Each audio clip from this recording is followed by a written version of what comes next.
Asa, vamos então seguir para o segundo tema. Temos aí já conosco o Florindo e temos também a Carolina Rocha, que é da Amnistia Internacional. Mulazo, eu consigo. Muito bem. Então, ouvintes da Essencial que nos acompanham, já 11 horas e 52 minutos, vamos prosseguir então com o segundo tema. Vamos tentar perceber então quem anda a espiar jornalistas em Angola. Já temos, como referiu o Teixeira, a Carolina Rocha Silva, da Amnistia Internacional, e o Florindo Chico Couto, da Friends of Angola. Bom dia e muito obrigado por terem aceitado estarem connosco aqui hoje. Bom não dia, sei se me ouvem. Bom dia. Não conseguimos ouvir a Carolina. Bom dia. Bom dia, conseguem ouvir-me? Não sei se... Teixeira, consegues ouvir? Eu ouço. Não se ouve. O som não se consegue ouvir. Nós ouvimos. Florindo, bom dia. Bom dia a todos. Não, eu acho que eu tenho... Não sei se o problema é meu. Deve ser meu, não consigo ouvir. O problema é seu, Mulazo. Nós ouvimos bem a Carolina. Não ouço. Não consigo ouvir. Helena, consegues ouvir-me? Ouço. Não, então o problema é meu. Eu vou ter... Peço desculpas.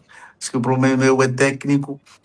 Teixeira, vai fazendo umas considerações enquanto eu tento voltar a entrar. Vou voltar a entrar. Vou sair e volto a entrar porque o problema deve ser meu. Já conseguimos ouvir, Mulazo. Conseguimos ouvir. Não, o problema não é nós ouvirmos. O problema é ele ouvir-nos. Em princípio, este tema, como os ouvintes saberão, esta semana a Amnistia Internacional fez sair um relatório. Este relatório resulta de uma investigação de 1 ano, basicamente, em que, no essencial, a Amnistia Internacional concluiu ter havido uma utilização de um software, chamamos de software, ou eventualmente um vírus, como quiserem, que foi utilizado e a pessoa, a vítima, ou pelo menos por aquilo que o estudo e a investigação da Amnistia provou, é de que eu terei sido a vítima deste software, que em maio de 2004 foi utilizado contra mim. Mulazo, consegue ouvir-me agora? 2024, sim, eu penso que já tenho o sinal, já conseguem ouvir-me, não é? Vamos embora então. Muito bem. Então, eu estava a cumprimentar os nossos convidados, e se calhar deve começar com a Carolina, até pela necessidade que há de esclarecimentos, porque fiquei com a impressão de que houve alguns equívocos na forma como essa informação foi consumida. De onde é que partiu a necessidade de se fazer esse trabalho de análise, de investigação? Bom dia. Olá, bom dia e muito obrigada pelo convite. Eu sou a Carolina, trabalho no Laboratório de Segurança da Amnistia Internacional e nós acompanhamos as operações deste spyware, do Predator, desta empresa Intelexa, e acompanhamos de forma contínua desde 2021. E neste processo começámos a identificar alguns nomes de domínio falsos que são utilizados para os ataques de um clique, que foi o ataque que infectou o telefone do Teixeira Cândido, e começámos a identificar alguns nomes de domínio ligados à Angola.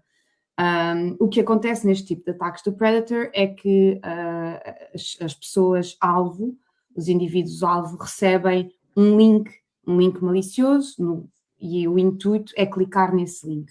E este link utiliza uns sites falsos e que são muito semelhantes a sites reais do país do indivíduo-alvo.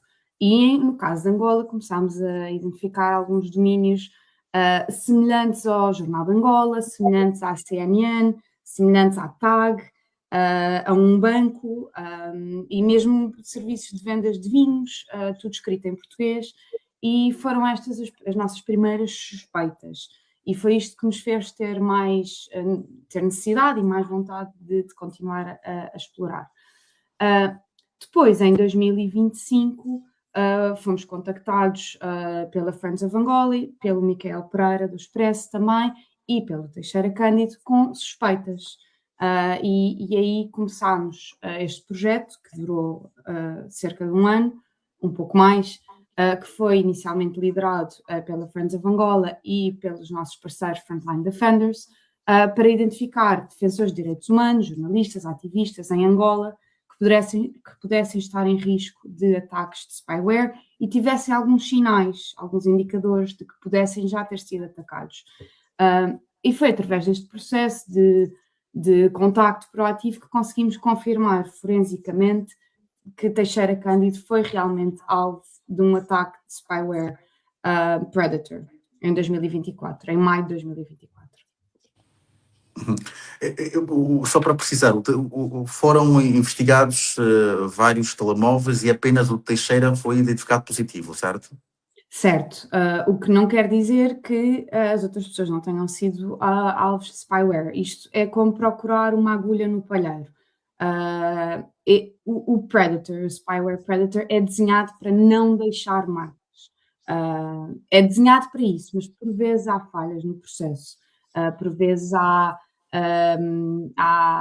logs de erros, de falhas no telemóvel, e é a partir daí que nós conseguimos identificar que houve o ataque. Por isso são ataques muito, muito difíceis de identificar. É preciso normalmente avaliar muitos telemóveis para conseguirmos identificar um ataque. Por isso é que dizemos que isto é a ponta do iceberg. Nós acreditamos que talvez haja muito mais pessoas atacadas em Angola e no resto do mundo e não são identificadas.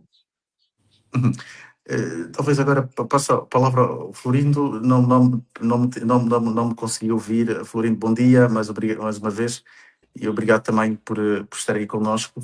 A questão é a seguinte, Florindo, deu para perceber que houve um certo cuidado no relatório de não se sacarem responsabilidades, portanto não houve uma acusação nem direta nem indireta no caso das autoridades, que seriam aqui eventualmente a suspeita óbvia. Eu pergunto ao Florindo se permite fazer uma leitura diferente. É possível, a partir daquilo que foi apurado como resultado, pensar-se em possíveis responsáveis? E quem seriam? Bom dia, Evaristo. Bom dia a todos, pessoal no painel e os ouvintes da rádio. Para responder a tua pergunta, Evaristo, é possível fazer é possível, sim. Claro que nós temos o relatório, na verdade, as conclusões que a Anistia chegou com base na informação que tanto a Frontline Defenders como a Friends of Angola conseguiram obter, levou a essa conclusão, no entanto. Mas é também importante aqui fazer referência que o spyware é um software muito caro, não é algo que eu, pelo menos, poderia comprar ou qualquer cidadão. Se a memória não me falha, estamos a falar de no menos de 4 milhões de dólares. E normalmente esse spyware, software, é vendido a estados, para que eu saiba também. Carolina pode, por favor, corrigir se a informação for incorreta. Ela é comercializada a estados, não é comercializada para pessoas individuais. No entanto, e por ser um software, um spyware muito invasivo, e, no entanto, eu penso que é possível sim fazer esta leitura, mas pronto, não é? Eu penso que se olharmos para Angola e vemos quem tem essa capacidade de compra de um software desses, eu penso que não será podemos excluir, fazemos uma análise de exclusão e podemos dar conta que o que fica provavelmente, né, em termos de conclusão, não é muita. Talvez não são pessoas, talvez sejam instituições. Mas pronto, a verdade é que não há dados que possam levar a apontar em alguém neste momento. Eu pergunto também, Florindo, nesta investigação houve a preocupação depois de se apurar que de facto houve pelo menos um jornalista que estava a ser, que foi vítima destas práticas. Houve a preocupação de tentar, por exemplo, abordar as autoridades, ou isto não faz parte do trabalho de investigação? Bom, são várias organizações envolvidas, tal como a Carolina fez referência no princípio. Eu penso que a partida não tivemos, pelo menos a Friends of Angola não teve, não sei se a Amnistia ou Frontline teve esta ideia de contactar o governo angolano para questionar a relação, o uso, eu até diria ilícito, não é, deste spyware, mas não significa dizer que outras organizações não possam fazer. Eu penso que a Lumumba já o fez, numa nota de repúdio, e eu penso que não apenas instituições, todos os angolanos têm o direito de questionar, porque isso é uma questão muito sensível, não é? Não podemos, a nossa privacidade não é negociável, no entanto, não é algo que nós podemos olhar de forma leviana, porque é uma invasão muito, muito grande, tal como o Teixeira descreveu, é como se sentisse nu em esta pública.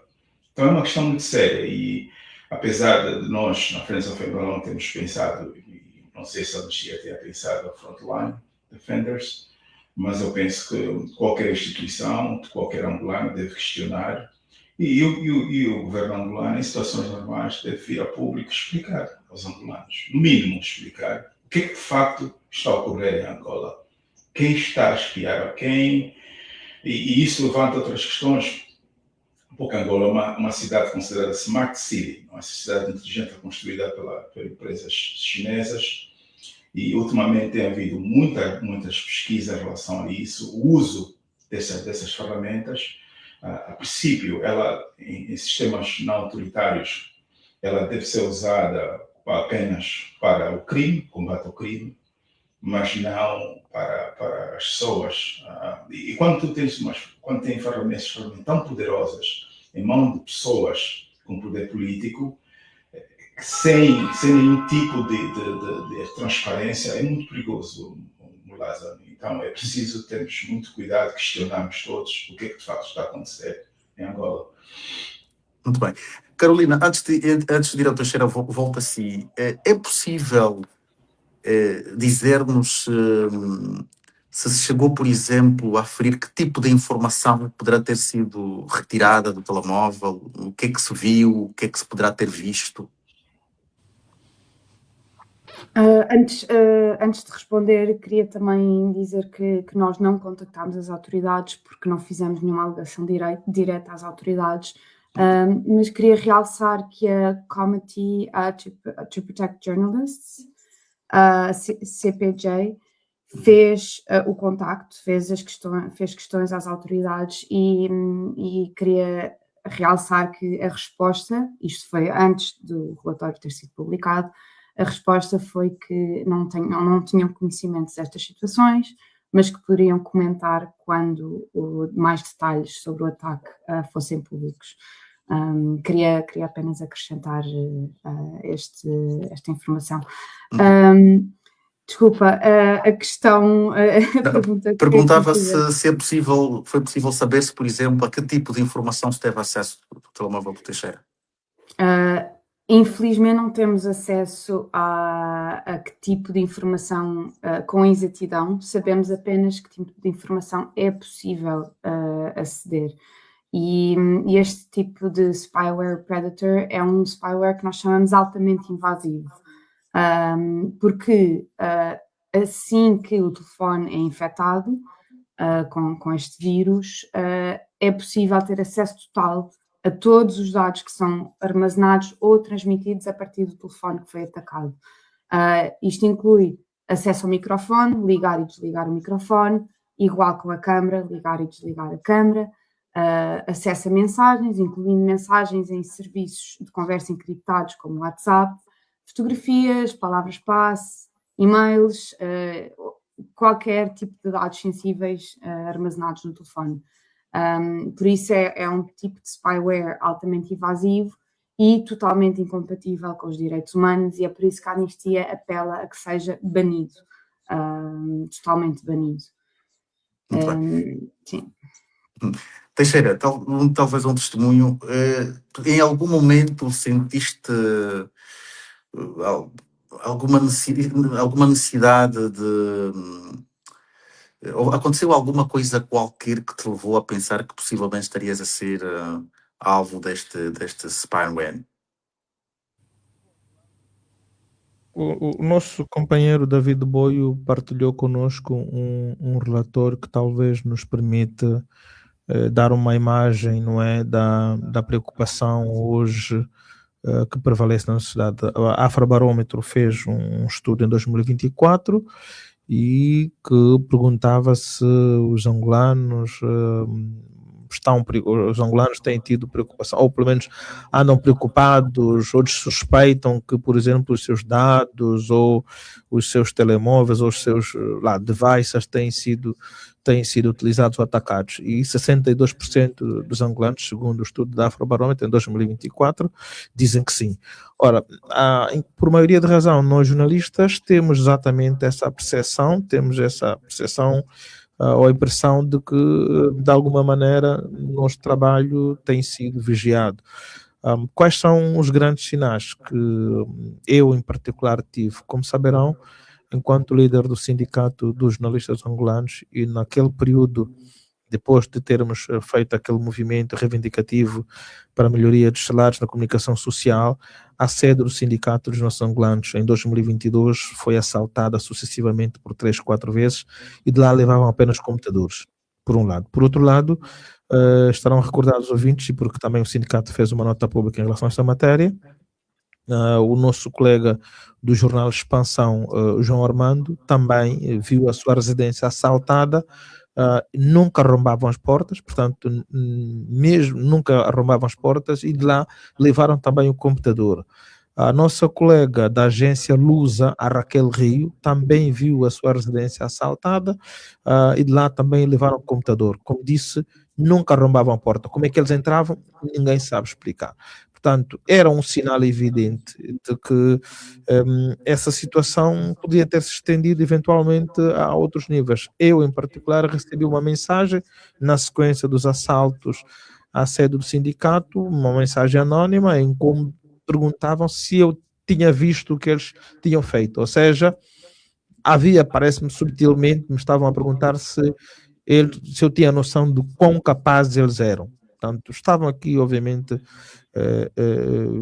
dado alguns sinais muito concretos. Isso não é uma impressão, não é uma opinião, não são factos, são situações que ocorreram concretamente e que nós tornamos público. Aliás, levaram-nos à rua pela primeira vez a fazer uma marcha de protesto contra essas ameaças que estavam a ocorrer contra os jornalistas, e óbvio que estava visto que essa situação podia ter se estendido a outros níveis, não é? E fundamentalmente ao nosso nível privado. Abordamos isso com Florindo, aqui da Frente da Angola, e de facto Florindo, sabendo da assistência que a Amnistia tinha e do interesse que a Amnistia também tinha associado ao facto de 2 jornais, creio que o Alemão, o Spiegel e outros terem feito uma denúncia em como o governo angolano terá adquirido este software, por exemplo, uma empresa francesa anexa. Se calhar a Carolina pode dar algumas dados em relação a esta matéria, se eu estiver a dizer algum disparate. Portanto, estava logo visto que era possível que este software pudesse ser utilizado não só contra jornalistas, mas também contra membros da sociedade civil. E na sequência disso, pronto, Florindo, de facto, convidou-nos a submetermos a esta avaliação que o laboratório da Amnistia fez, e aí, pronto, infelizmente, ficou confirmado que fui uma das vítimas desse software. Bom, o que é que levaram o que é que eles tiveram acesso, em que circunstâncias é que me filmaram, em que momento é que filmaram, o que é que ouviram das minhas conversas, mas eu não tenho a dimensão do que é que terá acontecido. Bom, eu, como digo, nesta altura eu me sinto como se alguém me tivesse despido em plena via pública. Como sabem, o telemóvel hoje é a nossa segunda casa, né? portanto, é a nossa segunda casa. Temos no telemóvel questões da vida privada, portanto, temos questões profissionais, estamos obrigados a sigilos profissionais, portanto, temos contratos, às vezes, com clientes, com constituintes, e temos, às vezes, documentos que as fontes, enquanto jornalista, nos conferem, e com o dever de não podermos partilhar, nem outra coisa próxima. Portanto, a partir do momento que há esta espionagem, a partir do momento que se tem acesso ilimitado aos conteúdos do meu telefone, portanto, é como digo, é como se alguém tivesse me retirado a roupa e tivesse que andar, portanto, nu em plena rua. Né? Uhum. Hilda e Helena, eu vou só fazer uma pergunta ao Florindo, mas fiquem à vontade depois para também fazerem perguntas ou fazerem os comentários que acharem necessários. Florindo, deixe-me só perguntar-lhe, já deu para perceber que, para além do Teixeira, houve eventualmente outras pessoas que terão sido também avaliadas neste processo. Eu pergunto, Florindo, foi fácil convencer? Imagino que a Friends of Angola terá eventualmente tentado fazer esse trabalho, convencer outras figuras que eventualmente pudessem ser alvos a participarem desta iniciativa? Boa pergunta.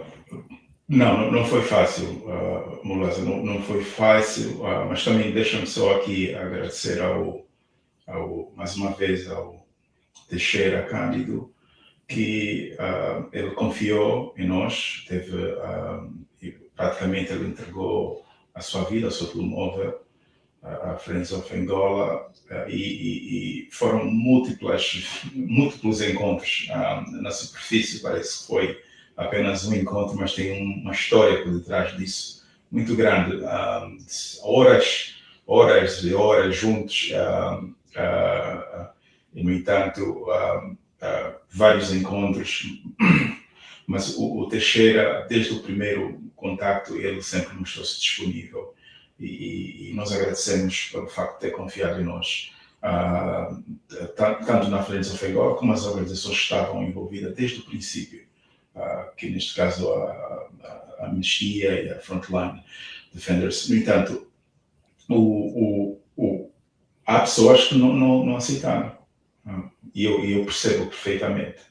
Não é fácil tu entregares o teu telemóvel e, tal como o Teixeira descreveu, é a nossa vida que está aí, não? Privada, a profissional, é alguém que poderá ter acesso, se bem que nós tivemos o cuidado de explicar, e de forma detalhada por escrito também, e tivemos que assinar contratos de privacidade, o que é que nós haveríamos de fazer com a informação, que tipo de informações é que nós havíamos de extrair dos telemóveis, mas mesmo assim foi preciso um certo nível de confiança. No entanto, no universo de 20 ou 15 pessoas, uma boa parte dessas pessoas decidiram não participar neste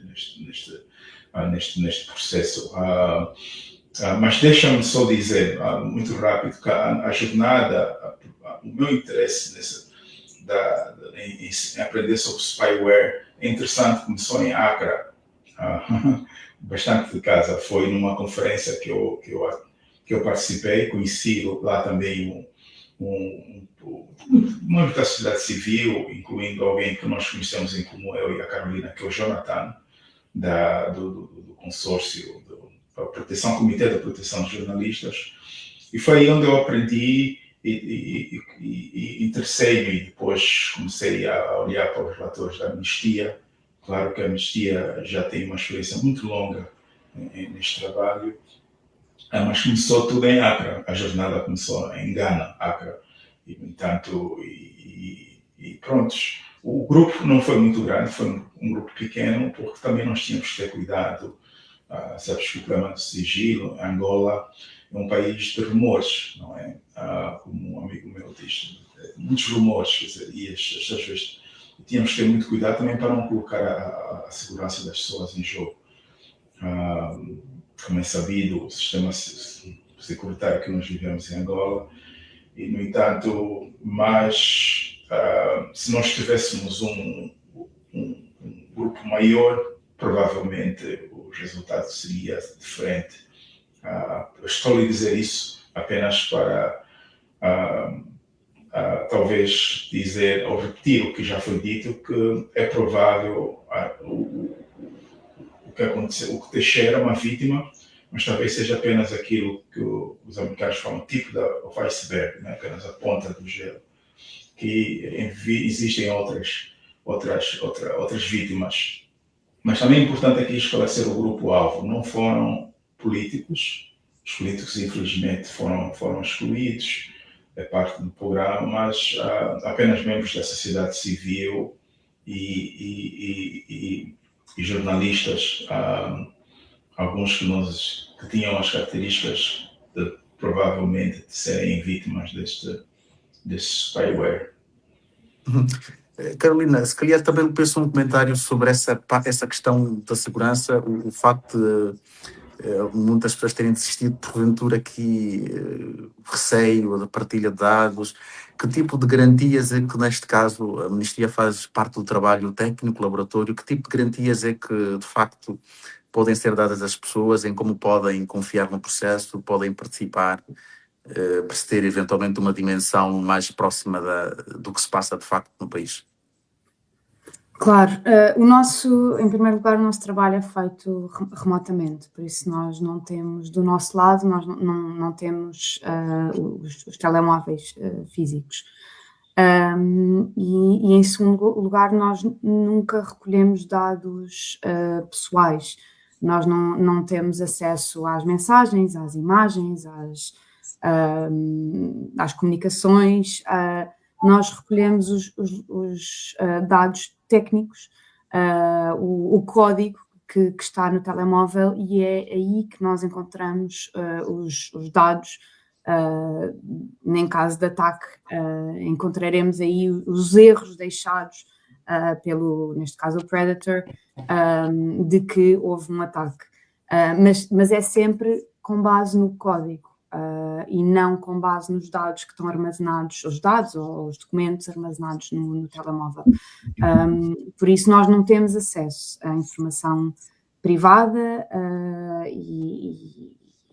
sim, não temos acesso à informação privada. De qualquer forma, mesmo eu estando muito por dentro e sendo especialista, é uma sensação de quase invasão à privacidade, ter alguém a analisar o nosso telemóvel. Por isso eu entendo perfeitamente a relutância de passar por estas análises forenses, eu entendo perfeitamente. Então, pergunto-lhes se esse é um trabalho que vai continuar. Pergunto aos dois, Florindo e a Carolina, pergunto-lhes se é um processo que vai continuar. Só posso responder da minha parte, da parte da Amnistia, e Florindo diz-me também, mas do nosso lado, sem dúvida, é um processo que irá continuar, sobretudo se houver pessoas que vêm ter connosco, como foi o caso do Teixeira Cândido, e como a Florindo agradeço muito a confiança e a coragem. Se houver pessoas que vêm ter connosco com questões, com risco, com indicadores e suspeitas de um potencial ataque por spyware, sem dúvida que continuaremos a oferecer esta análise e também recomendações de proteção que também são importantes e também posso partilhar aqui, caso seja útil a alguém que esteja a ouvir. Sobretudo 3 recomendações e que nós fazemos questão de dizer cada vez que falamos em público e em privado, atualizar os softwares, manter os telemóveis atualizados com as últimas atualizações de segurança é fundamental, porque os serviços de spyware utilizam erros nos telemóveis que depois são atualizados pelos vendedores, pela Apple, pela Android, mas no caso de telemóveis de versões não atualizadas, há aqui espaço, há aqui uma vulnerabilidade que é utilizada pelo spyware. E foi o caso do Teixeira Cândido. Nossa segunda recomendação é reiniciar o dispositivo. Muitas vezes reiniciar o telemóvel interrompe as operações de spyware, bloqueia a operação de spyware, que também foi o caso do Teixeira Cândido. A ligação foi perdida, durou menos de 24 horas e foi perdida. E depois o atacante voltou a tentar, mandaram 11 links no total maliciosos para voltar a tentar ter acesso ao telemóvel, mas foi realmente desligar o telemóvel que fez com que se perdesse a ligação do spyware. E no caso de Apple, no caso de indivíduos com telefones da Apple, existe um modo de isolamento, que é o Lockdown Mode, que previne, que bloqueia acessos não autorizados. Portanto, no caso de spyware, protege o telemóvel de um ataque de spyware. E são estas 3 recomendações. Queria só acrescentar a essa resposta de se é um serviço que continuará assim, de forma de análise e também em forma de proteção. Sim, isso, mas só posso falar pela Amnistia. Muito bem. O Florindo pode falar, obviamente, por si, pela Frei de Zavangal. Posso, claro, vai continuar, irá continuar, mas é apenas para dizer que o nosso trabalho irá continuar, e isso está garantido, mas nós também estamos preocupados com as câmaras que estão nas cidades de Angola. Nós precisamos, o governo angolano tem que esclarecer a capacidade destas câmaras. Provavelmente há alegações que existem de reconhecimento facial. Precisamos saber, e as novas chapas de matrícula que estão a ser trocadas em Angola, segundo algumas pesquisas que nós fizemos, mas não está concluída, as câmaras terão capacidade de ler, fazer leitura destas chapas de matrícula, que estão a ser agora comercializadas em Angola. E, no entanto, o executivo angolano tem que esclarecer os angolanos. E é importante seria, eu penso que tem juristas aqui no programa, quais são os limites da lei. No entanto, porque isto é muito, muito perigoso, são ferramentas muito poderosas, e esse tipo de conversas não estamos apenas a ter em Angola. Todo mundo está a ter essa conversa. E essa conversa não pode ser apenas uma conversa para a elite. Tem que ser uma conversa de todos os angolanos, para que percebam o que é que de facto está a acontecer hoje no mundo. É um problema mundial, problema de vigilância, e a distinção às vezes é que tipo de regime, que tipo de governo é que tem acesso a essas ferramentas e como é que elas são usadas. Será que existe a transparência nesse processo? Existe a prestação de contas? Como é que o processo de auscultação, de vigilância é feita? Será que tem que ir ao juiz para obter uma autorização para vigilar, por exemplo, ao Evaristo, ou qualquer pessoa dentro do serviço de inteligência? Se tiver uma ferramenta dessas, pode apenas aceder e escutar, vigiar o que é que o Evaristo está a fazer todos os dias no seu telefone e, por conseguinte, ter acesso à sua vida privada.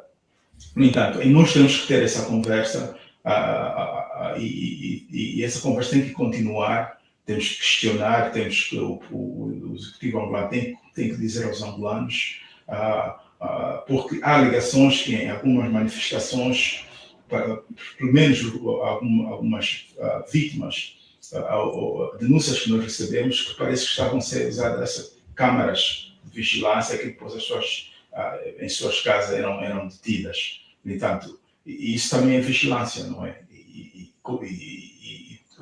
Será que o regime angolano tem este direito de usar esse tipo de câmaras que nós temos em toda a cidade de Angola para cidadãos privados, ou tem apenas para o combate ao crime? Temos que saber. E eu penso que existe aqui neste painel pessoas que talvez possam nos ajudar a explicar em termos jurídicos. Mas pronto, para concluir, vamos continuar, mas também não apenas com spyware, mas também tentar perceber a dimensão de outras ferramentas, incluindo as câmaras que nós temos em todas as cidades, incluindo Luanda, em Angola. Florindo, deixa-me que ele faça só um comentário a propósito deste trabalho.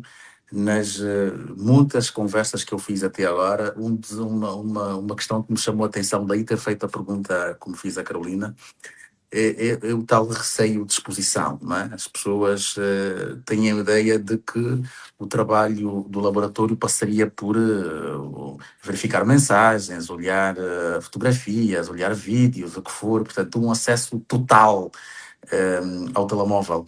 Com este esclarecimento que a Carolina acabou de dar, é expectável que eventualmente mais pessoas se sintam eventualmente menos receosas e possam eventualmente vir a colaborar. Bom, eu espero que sim, Evaristo. O grande problema, o problema da confiança em Angola é uma história muito longa, não é? Começando sobretudo, o tempo da Guerra Fria, no comunismo. Não sei se te recordas, eu já estou a ficar cota, já sou cota. A todo mundo vigiava todo mundo, não é? O vizinho vigiava o vizinho, às vezes o pai vigiava a mãe vigiava o pai. Quer dizer, esse sistema, um problema de confiança em Angola, um problema muito sério que está infelizmente engrenhado na sociedade, precisamente pelo facto de nós termos tido o regime que nós tivemos e que também, até os dias de hoje, as sequelas destes traumas ainda não desapareceram.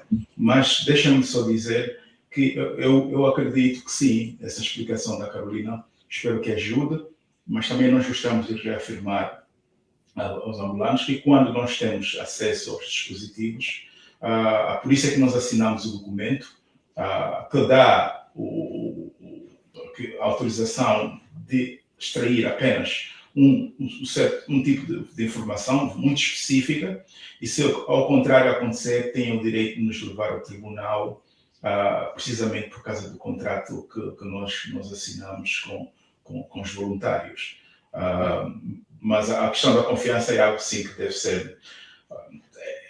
Infelizmente, Evaristo, não há uma solução fácil no contexto em que nós vivemos em Angola. O problema da confiança é uma questão muito séria e eu entendo perfeitamente porque eu nasci, se bem que vivi metade da minha vida em Angola, metade fora, mas eu ainda recordo muito bem. E, no entanto, isso continua a progredir, esses traumas continuam. E quando acontecem situações do género, de espionagem ao cidadão, só aumenta, infelizmente, este problema da desconfiança. Mas nós não temos interesse nenhum em obter informações privadas de ninguém. O nosso objetivo é simplesmente procurar a verdade, encontrar, identificar esse tipo de atividades malícias e ver se conseguimos mudar este quadro que nós vivemos em Angola. Porque ninguém merece isso, ninguém merece isso. Isto aqui é uma das piores coisas que pode acontecer numa pessoa quando não sente que a sua privacidade foi invadida.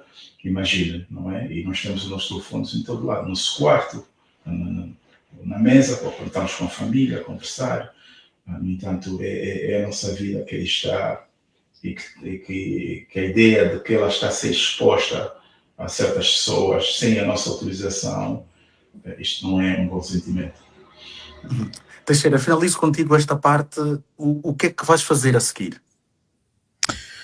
Bom, Laza, como me assiste, entendo que não só foi violado um mero direito de intimidade da vida privada, mas podemos estar aqui também em presença do abuso de poder. Portanto, o que vamos fazer é uma participação ao Ministério Público, na expectativa de que o Ministério Público investigue e que, pela primeira vez, o Ministério Público possa estar ao lado dos direitos, das liberdades e das garantias dos cidadãos. E, como dissemos, nós, enquanto jornalistas, não temos conhecimento de uma única vez o Ministério Público ter esclarecido uma única situação que envolve os jornalistas. Portanto, tivemos jornalistas de 95, temos um conjunto de participações, nunca tivemos sequer uma única investigação que tenha chegado ao fim. Cito o exemplo mais recente, os assaltos às residências, a sede do sindicato, a residência desses colegas, todos nós fizemos participações criminais.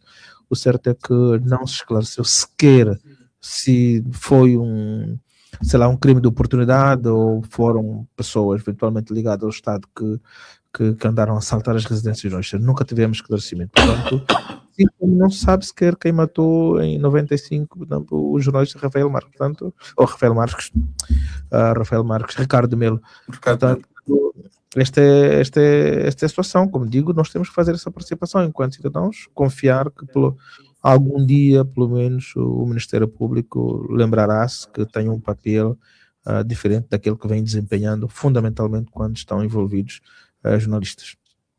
Muito bem. Carolina, Florindo, muito obrigado pela vossa participação, pela vossa disponibilidade e esperamos naturalmente contar convosco em próximas e outras oportunidades que se venham a colocar. Muito obrigado. Muito obrigada, Evaristo. Muito obrigada, Teixeira. Obrigada. Obrigado. Teixeira, devolvo-te então a palavra para prosseguirmos com o Conversas Essenciais. Bom, para finalizarmos, e não deixaríamos de fazer... Eu agora deixei de ouvir outra vez, não sei. Consegues ouvir, Teixeira? Sim, conseguimos ouvi-lo. Não, eu vou deixei de ouvir outra vez. Vou ter de sair e já regresso. Exatamente, vamos conversar aqui com a Helena Prata e com o Helder Preza.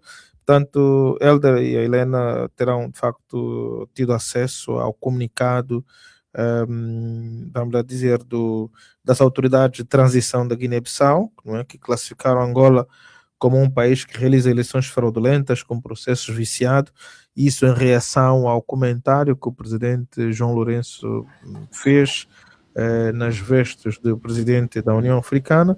A autoridade de transição da Guiné-Bissau reagiram em conferência de imprensa e, no essencial, o que estas autoridades dizem que o presidente angolano esquece-se que, por conveniência, o presidente angolano esquece-se, por conveniência, de que eleições fraudulentas e processos viciados constituem por si só golpes constitucionais. Em Angola, o mundo assistiu a processos eleitorais em que a transparência foi sacrificada no altar da manutenção do poder.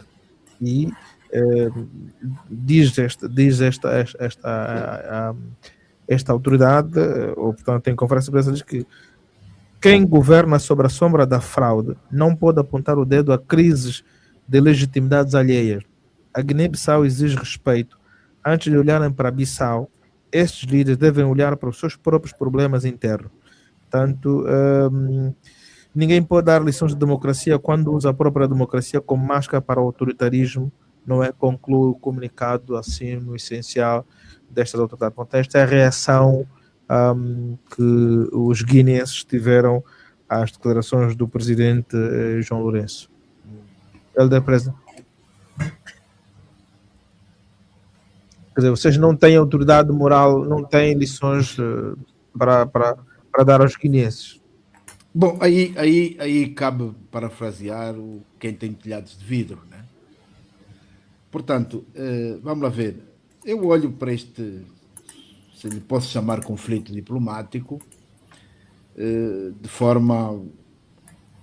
Devemos olhar para isso de forma mais ou menos didática. Ou seja, as relações entre os Estados devem ser sempre geridas e estabelecidas em função de, em primeiro lugar, um respeito mútuo, em segundo lugar, uma intenção prática de não interferência. E, principalmente, para o nosso caso específico, onde o nosso chefe de Estado também é presidente da União Africana, mais razão ainda tem para evitar os posicionamentos mais ou menos musculados. Portanto, há entidades, sei lá, presidente da União Africana, secretário-geral das Nações Unidas, são entidades que, independentemente das suas opiniões pessoais, independentemente dos dramas e dos foguetes que possam ser lançados, quer pela imprensa, quer pelos outros países, devem sistematicamente cingir os seus posicionamentos por posicionamentos equilibrados, posicionamentos harmoniosos e evitar a tomada de posição que depois, mais tarde, possam se vir a arrepender. Portanto, também parece-me que não foi de bom tom o pronunciamento do nosso chefe de Estado em relação ao que está acontecendo na Guiné-Bissau. E, portanto, não é de admirar que esta ação seja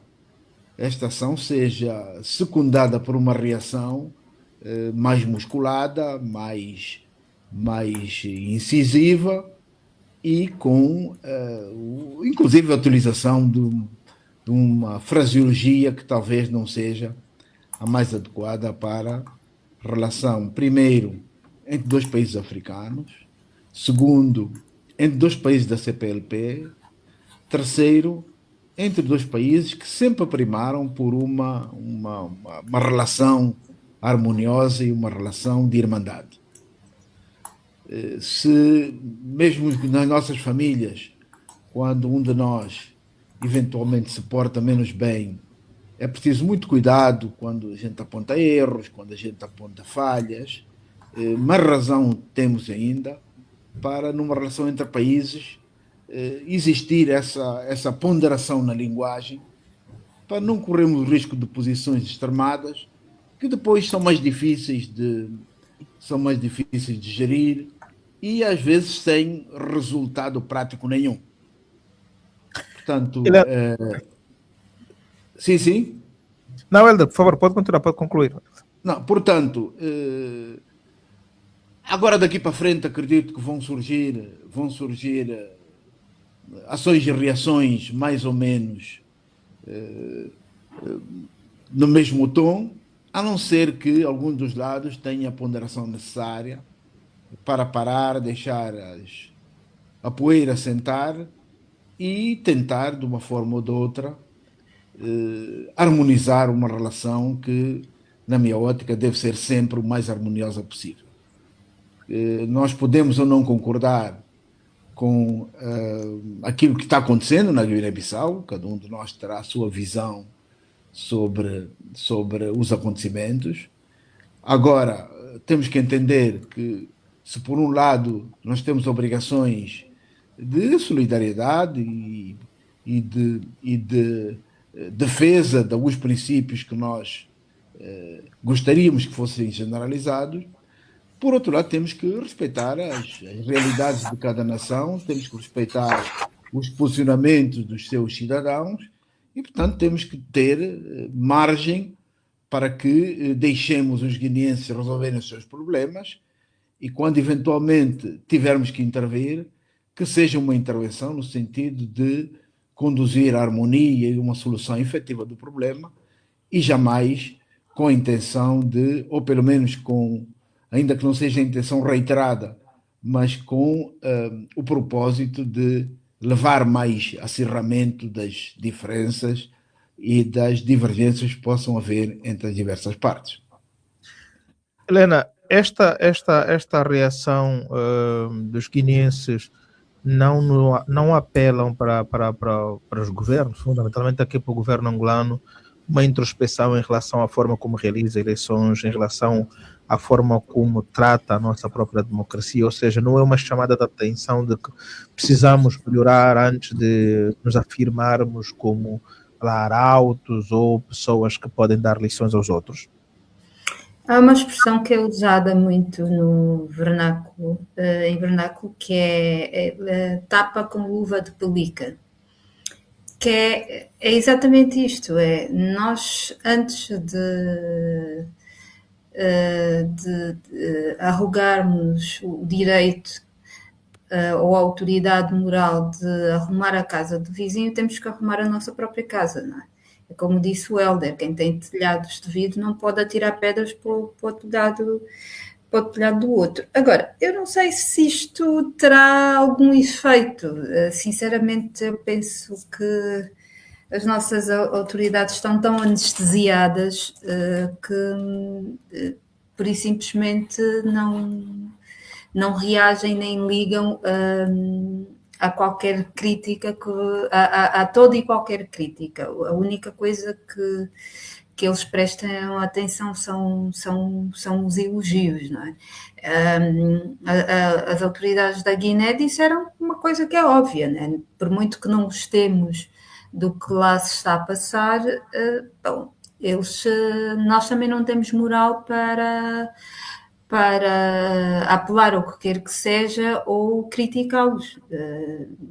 Basicamente é isto. Agora, se isto terá algum efeito, tenho sérias dúvidas, Teixeira.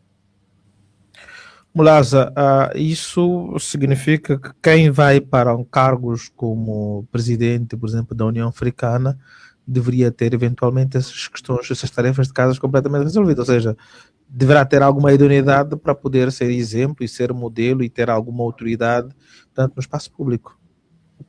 Sim, Teixeira, isso seria a situação ideal, mas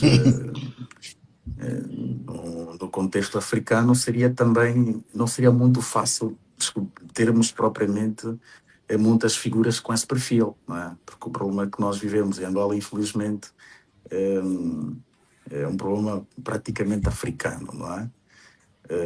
A menos que se encontrasse uma figura de consenso que ficasse aí o tempo que fosse necessário, porque se andássemos com este modelo de rotatividade, em algum momento não seria possível substituir, porque encontrar figuras estadistas com perfil a que te referes em África não seria propriamente tarefa fácil. O Helder Preza subiu uma questão que me pareceu interessante, uma abordagem, como ele chamou, didática. Eu sou um pouco...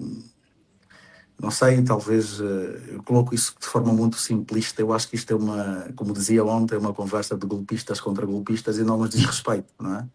Não nos diz respeito, quer dizer, o que é que nós podemos dizer, não é? As acusações, as observações que foram feitas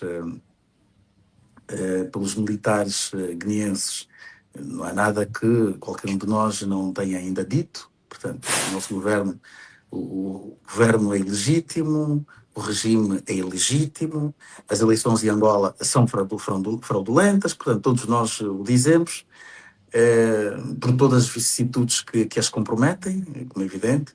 Nós temos estado nos últimos tempos, por exemplo, a discutir a questão do menu da fraude, focando em aspectos como o conjunto de diplomas legais que vão sendo aprovados, no sentido já de se ter um processo mais inquinado possível em 2027. Já sabemos a forma desigual de acesso aos meios, quer dizer, claramente que é um processo viciado. O que é que nós podemos dizer? Uma conversa entre golpistas, não é? E não parece também que possa haver respostas, quer dizer, o que é que se vai responder, o que é que se pode dizer, não é? Não, os guineenses dizem Portanto, os guineenses dizem que o vosso golpe é maior porque é silencioso, quer dizer, o golpe da fraude, dizem os guineenses, que o golpe constitucional, o golpe da fraude e o golpe das armas, para os guineenses, o golpe da fraude eleitoral ou coisa parecida, como o nosso, dizem eles, é mais perigoso porque é silencioso. É não Pelo menos- assumido. Pelo menos os guineenses sabem que há tiros ao ar, não é? O golpe com arma, sabem isso. Agora, o vosso golpe é mais Mas silencioso. o efeito é exatamente o mesmo, mesmo. Teixeira. O efeito é exatamente o mesmo. Para nós, não é, que somos o Helena, capim, se eu aviso que estou a, não é? que estou a roubar-te, Helena, se eu aviso que estou a roubar-te e não avisar-te, parece haver aqui alguma diferença ou não? A diferença do quê? Se o roubo acontece a mesma. O fim último é, né? Teixeira. O roubo. Sim, o resultado é exatamente igual. Portanto, não me parece que haja Mas muita o Guinness diferença. dizem que tem alguma Para vantagem. nós, para o capim, é exatamente igual. Nós que somos o capim, é exatamente igual. O resultado não é muito Guinness diz diferente. que tem alguma vantagem porque o golpe deles é público, né? O vosso é silencioso. não, Teixeira, agora obviamente um bocado mais a sério, é evidente que a situação da Guiné-Bissau, em muitos aspectos, não é nada comparável, né? Quer dizer, não, em muitos aspectos é um bocado pior. Os guineenses, peço perdão aqui pela generalização, não é? Passam a vida a escortejar-se com katanas e facas e etc. Golpes atrás de golpes. É evidente que é uma situação, temos de admitir, não é propriamente nesse sentido comparável à nossa, não é? Talvez nesse sentido o golpe silencioso seja menos... seja menos agressivo, pior, não é? menos Ou seja, agressivo. menos agressivo. Mas é evidente que depois, como acabou de dizer a Helena, em termos utilitários acaba por ser a mesma coisa. Portanto, é tudo golpe, não é? Vamos. é, Continua. Assim, dizia, pronto, em termos utilitários é tudo golpe, porque pronto, o objetivo é tomar o poder e manter o poder de forma ilegítima contra a vontade do povo, no caso guineense, as eleições obviamente acabaram por não ter efeito nenhum, por conta do tal golpe. No nosso caso, as eleições são determinadas conforme o desenho de quem controla as instituições, portanto é tudo golpe, não é? É tudo golpe. Bom, seguimos então para outra nota final. Esta semana, o presidente do Tribunal Supremo fez uma declaração pública corroborando, ou menos concordando com que a Ordem dos Advogados e o seu bastonário em concreto tem vindo a denunciar. Tanto diz o presidente do Tribunal Supremo, na tomada de posse de novos juízes, presidentes das comarcas, que de facto há alguma indisciplina e corrupção, incluindo juízes. Bom, esta declaração do presidente do Tribunal Supremo não deveria, sei lá, suscitar do Ministério Público alguma reação, Helena? Devia, Teixeira. Aliás, isto é uma denúncia que sempre foi rejeitada, e peço desculpas se estiver aqui a cometer alguma imprecisão, porque é uma denúncia que vem desde o tempo do Dr. Raul Araújo, em que o Dr. Raul Araújo denunciou publicamente os esquemas de corrupção nos tribunais. E há quantos anos é que o Dr. Raul Araújo foi bastonário? Acho que o Dr. Raul foi o segundo, se não estou em erro, o segundo bastonário da Ordem. Foi o segundo, e portanto de lá para cá já se passaram vários anos, nunca houve uma ação por parte da Procuradoria ou por parte do Conselho Superior da Magistratura, nem sequer houve um assumir de responsabilidades. Hoje, felizmente, temos o presidente do Tribunal Supremo a dizer claramente que estes esquemas existem, e agora espera-se que haja uma investigação no sentido de encontrar os atores destas ações, que não são só juízes, são advogados também, e são também funcionários do tribunal. Portanto, é um processo que deve abarcar todo este conjunto de pessoas, se efetivamente for disputada alguma ação investigativa nesse sentido, no sentido de apurarem responsabilidades. Helder Prezer, esta declaração vinda do presidente do Tribunal Supremo e presidente do Conselho Superior da Magistratura, portanto, o órgão último da jurisdição comum, pode de facto lançar algum receio por parte dos cidadãos. Quer dizer, se eu vou para o tribunal e com medo, com receio de que o juiz que deve julgar com imparcialidade pode, na realidade, ser corrompido e tomar a decisão do lado esquerdo, não do lado direito, portanto, que justiça é que nós teremos? Teixeira, eu gostaria de poder interpretar essas palavras como sendo, primeiro, palavras do fundo do coração, segundo, como sendo palavras que tivessem alguma consequência. Agora, o que a vida nos ensinou, e eu como cidadão que não estou envolvido nem em tribunais, nem em querelas, nem tenho familiaridade com tribunais de justiça, etc. Mas o que o mundo nos ensinou é que no nosso país, ou melhor, nós transformamos o nosso país naquilo que eu chamo o mundo de lamentações, onde todos nós lamentamos no ombro uns dos outros. Ou seja, quem sofre lamenta e chora. Quem faz sofrer também lamenta e chora. Quem devia resolver o problema também lamenta e chora. Quem devia ser responsabilizado por não fazer também lamenta e chora, e fica tudo igual. Portanto, não é de hoje que a boca pequena se diz na rua, e algumas pessoas com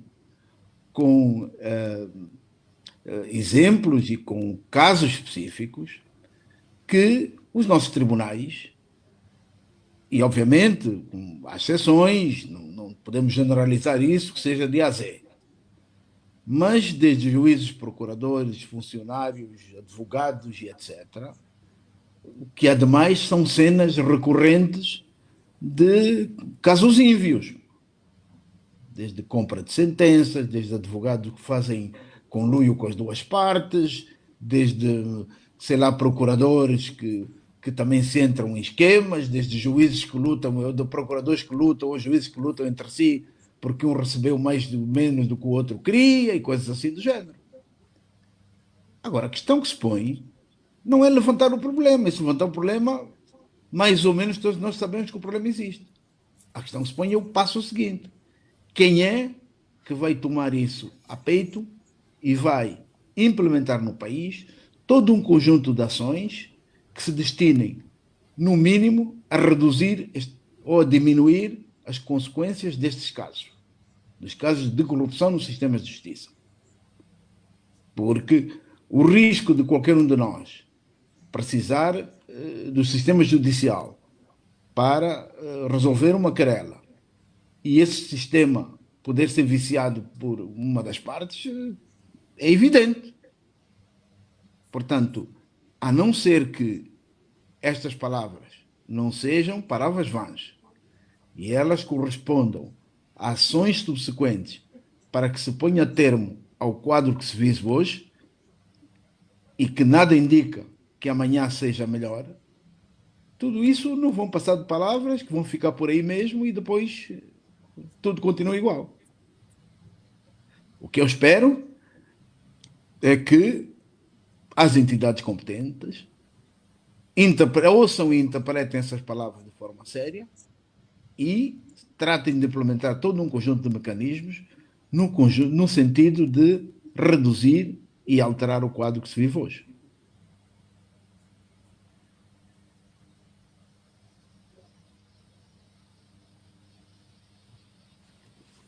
Teixeira, não te estamos a ouvir. Portanto, sim, o meu Agora microfone estava desligado. Perguntava eu essa questão da institucionalização, com as devidas aspas, da corrupção no sistema de justiça é a lei do mais forte. Portanto, os grandes grupos que vão surgindo, por exemplo, sei lá, sem qualquer xenofobia, mas grandes grupos estrangeiros, por exemplo, que vão surgindo, vão poder eventualmente atropelar o quanto quiserem, como quiserem, porque terão eventualmente dinheiro para entregar a procuradores, a juízes, eventualmente a advogados. Portanto, aqui a institucionalização da lei da mais forte. Teixeira, era para mim a questão, não é? Sim. Teixeira, eu não sei, eu confesso que às vezes me sinto um bocado com alguma dificuldade. Vamos lá. O meu amigo, infelizmente falecido, Emílio Fernando, gostava sempre de lembrar que a corrupção no MPLA foi diagnosticada desde antes da independência. Não é? Ele era historiador e fazia questão, nós discutimos a corrupção hoje não, mas a corrupção foi diagnosticada antes da independência, não é? E nós ouvimos, muito mais para cá depois, o presidente José Eduardo Santos dizer que depois da guerra o grande mal que afetava o país era a corrupção. Não é? Ora, é evidente que essa corrupção que tomou desde há muito tempo e que amarrou as instituições do Estado, a corrupção em toda a linha. Não é? A justiça não é uma ilha, portanto é corrupção em toda a linha, em todo o aparelho do Estado, em todas as instituições do Estado. Não é? Se nós temos um país, eu penso que terá sido uma expressão do Rafael Marques, que chegou a classificar a Presidência da República como epicentro da corrupção, a instituição mais importante do país, classificada como epicentro da corrupção, não era expectável que alguma outra instituição relevante ficasse à margem, não é, da festança da corrupção. Portanto, Está a dizer o que, Mulaza? Que os juízes têm razão também? Se tem razão de? Para corromper, é isso? Se tem razão para serem corruptos? Não, de comer onde estão amarrados. Mas os juízes não são, os juízes não são, Mas, Teixeira, houve uma altura. não são seres humanos, não são militantes, não são, a cultura é a mesma, Teixeira. O que é que qual é a diferença Mas houve uma entre... altura, Molosa, Sim. há aqui uma diferença. Primeiro, eu espero não estar aqui a cometer nenhuma imprecisão. Eu nunca vi, apesar de todas as denúncias, eu nunca vi o presidente do Supremo publicamente assumir que o problema existe. Esta é uma diferença. Muito pelo contrário, o que nós sempre assistimos é um comportamento corporativo de proteção. Mas isso é diferença retórica só, Helena, porque nós tivemos o chefe de Estado a dizer que o grande mal do país era a corrupção. Portanto, se o presidente do tribunal não disse, mero detalhe retórico. Portanto, a diferença é que ontem não disse e hoje o outro está a dizer. Mas essa diferença não vai além disso, Helena. Não vai além disso. Provavelmente este assumir essa meia-culpa pode desencadear, sim, os processos que tem que desencadear, nomeadamente a nível de investigação. Não estou a dizer que se vá passar logo porque é preciso determinar os responsáveis e só assim os responsáveis e só assim culpabilizados. Portanto, não é impossível numa altura sem um processo investigativo determinar quem são os culpados. Mas é possível despoletar por meio deste assumir que o problema existe. É possível, sim, desencadear uma ação investigativa, a menos que como tu dizes, seja apenas uma questão retórica, não é? Eu posso pedir perdão se estiver enganado, mas eu tenho quase... Estou aqui meio com uma imagem de que o Sr. José Leonardo também terá dito qualquer coisa mais ou menos parecida. Não me lembro, sinceramente não me lembro. Nunca reconheceu que existia corrupção na justiça? Não me lembro. Não me lembro disso. Não me lembro, sinceramente não me lembro. Suspeitas de que ele promovia. Sim. Não, mas ele próprio também ter admitido em algum momento que haveria corrupção na justiça. Nunca o fez.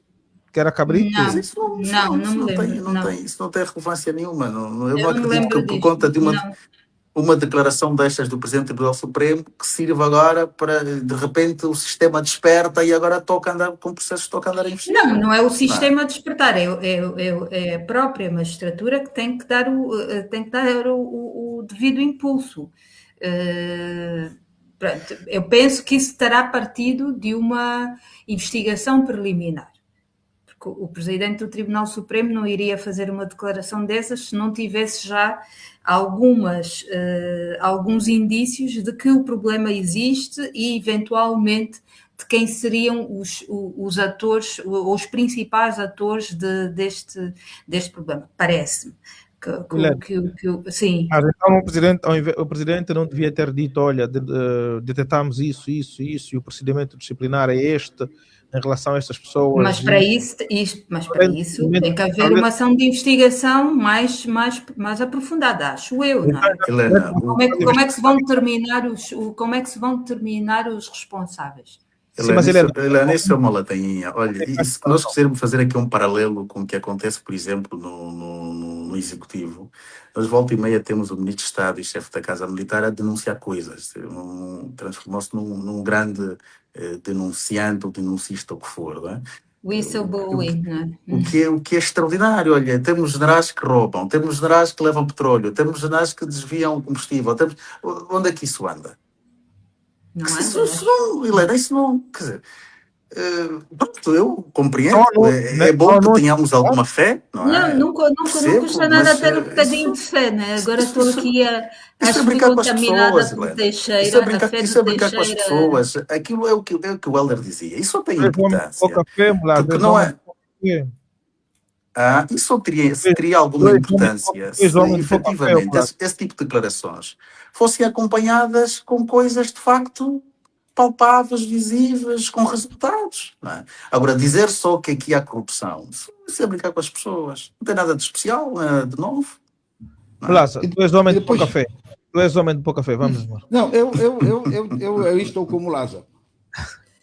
Também Estou como Lázaro porque, vamos lá ver, às vezes nós achamos que esses problemas resolvem-se colocando um polícia ao lado de cada um de nós. Portanto, o problema do combate à corrupção não se pode partir do pressuposto que apanha o corrupto, julga, mete na cadeia. Não é assim que funciona.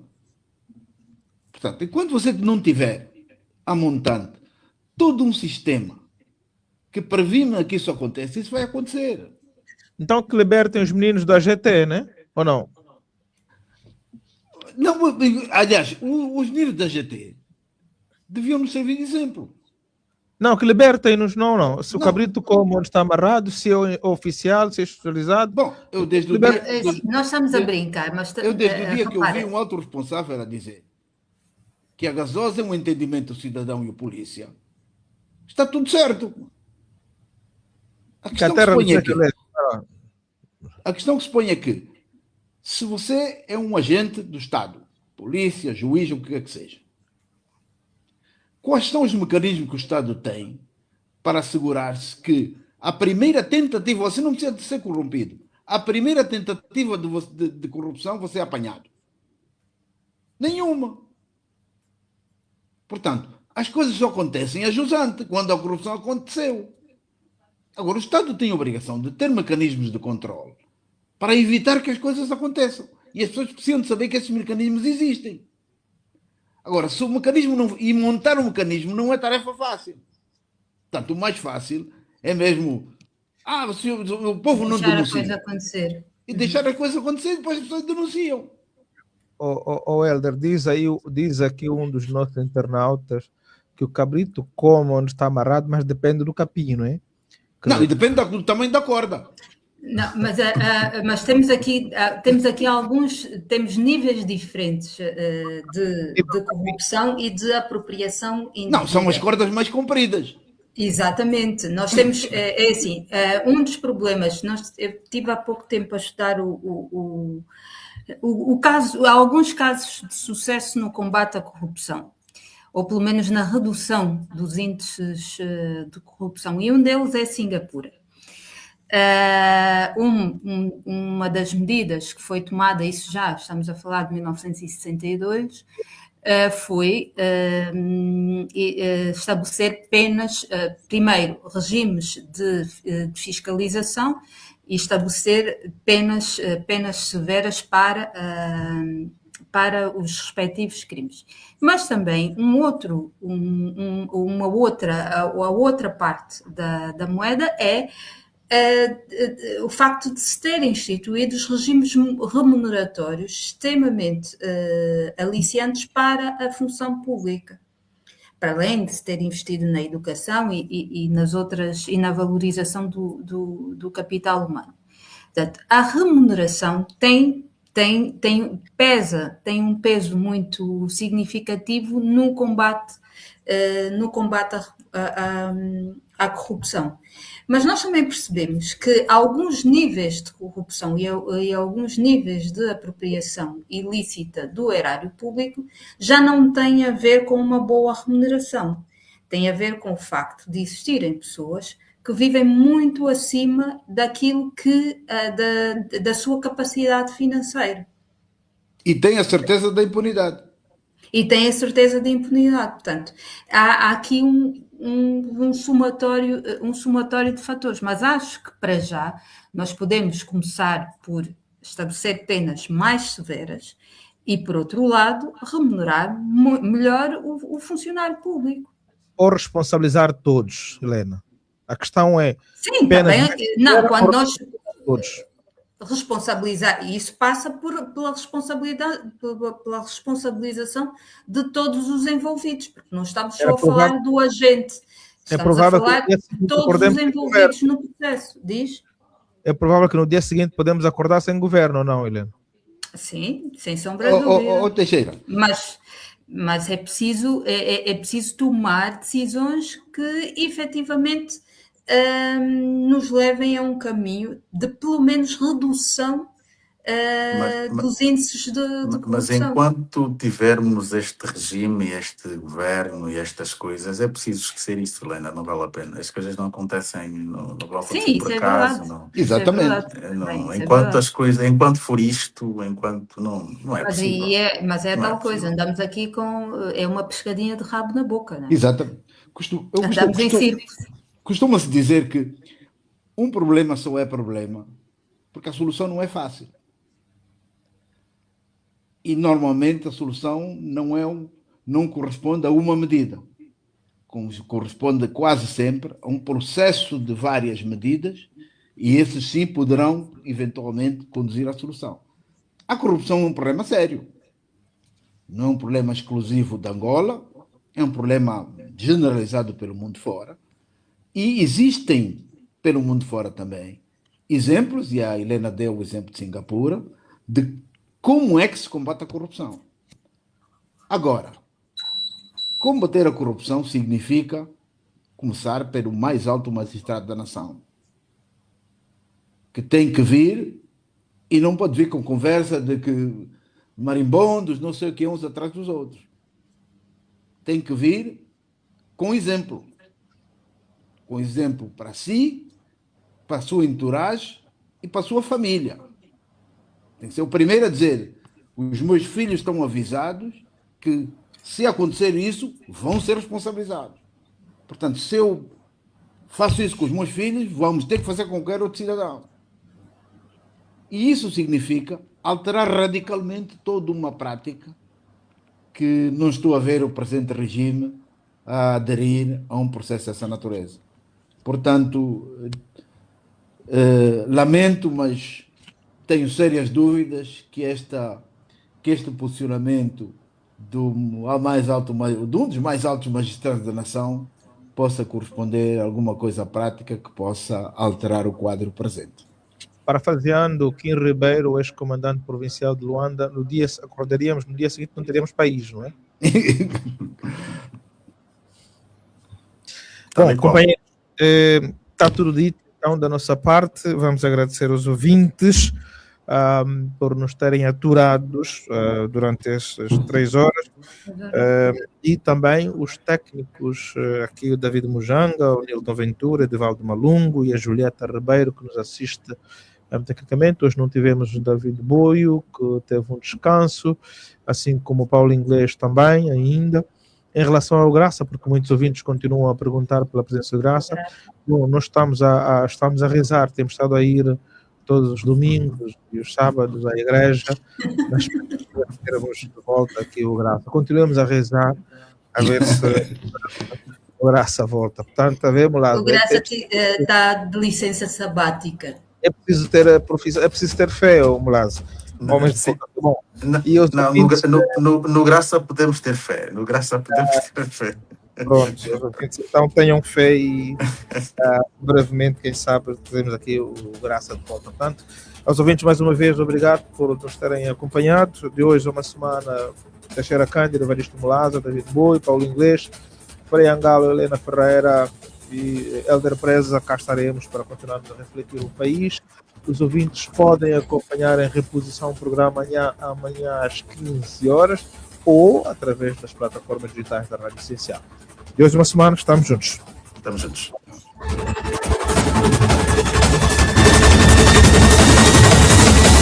Este programa é patrocinado por ninguém.